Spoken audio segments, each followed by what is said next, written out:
Is there anything else that you would like to add?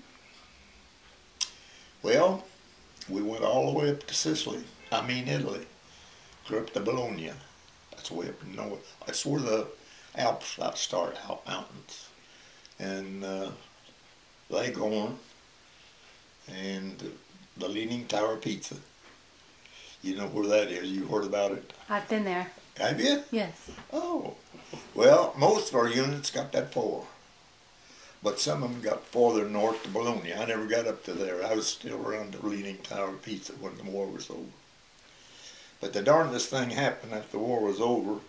We'd been eating K rations and C rations most all the time. And they wasn't very satisfying. The beef and hash and vegetable stew and that kind of stuff. So we was having, after the war was over, and we was having a breakfast one morning. And I think it was probably 2 or 3 mornings after the war, they quit fighting.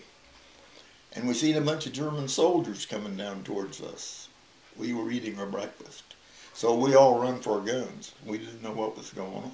But we got to looking at them, and they wasn't armed. They didn't have any more.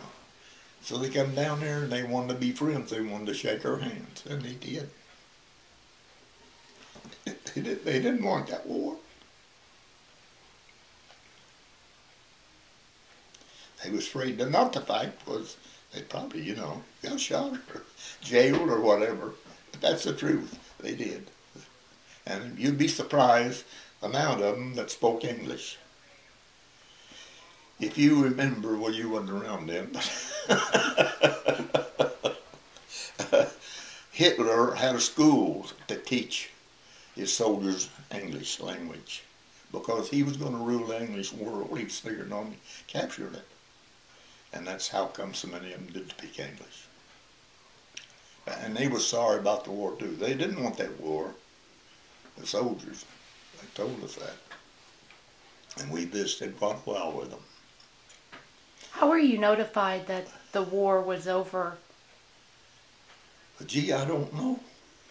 All I know, the company commander said the Germans had surrendered. That was it.